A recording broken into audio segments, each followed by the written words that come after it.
When programming was first invented, it was considered extremely complex.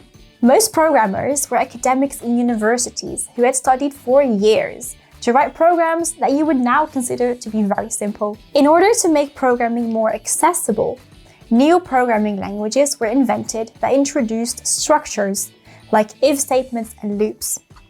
This style of coding is called structured programming. More recent programming languages have introduced procedures and subroutines, which are blocks of code that could be reused in a program to make them simpler to read and write. This new style or paradigm is called procedural programming. Some programming languages only use a procedural style, whilst others allow you to choose between different paradigms. Do you want to learn why subroutines made programming more accessible?